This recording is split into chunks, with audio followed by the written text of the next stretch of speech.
الاعلان بتاع بلبن السنه دي من اجمد الاعلانات اللي اتعملت في رمضان. انا شفت بتوع الماركتنج كلهم على التيك توك والانستجرام وكل البلاتفورمز عمالين يقولوا الاعلان ده اوحش اعلان ومش عارف ايه، مع ان الاستراتيجي اللي اتعملت بتاعه التسويق في الاعلان دوت هي اجمد حاجه واهم حاجه في اي بيزنس اصلا. طيب هو في الاعلان دوت اكرم حسني بدا ان هو يتكلم ويقول بقى ايه، ان هو بيعتذر للناس اللي كانت بتقف طابور كبير جدا، وبيعتذر للناس اللي مش عارف ايه، وبيعتذر ان الباستاشيو دخل في حياتنا. طبعا دي هزار، بس هو عرفنا ان بلبن هيفتح في اوروبا، يعني دي حاجه من ضمن الحاجات.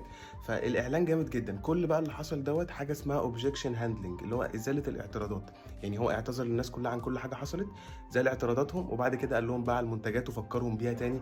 هو الاعلان ممكن ما يبقاش متكلف فلوس كتير جدا كاعلان، بس هو عامل ضجه جامده وبقى في بالك كل ما تشوفه تفكر في الحاجات اللي هو بيقولها. يعني اعلان جامد جدا. المهم ما تنساش لو بتهتم بالماركتنج تعمل لي فولو على الاكونت دوت، ولو مش بتعرف تعمل كونتنت وعايز تعمل كونتنت ابعت لي، هتلاقي رقمي في البروفايل فوق. اعتذر لكل حد حاول يقلدنا ومعرفش، حاول تاني.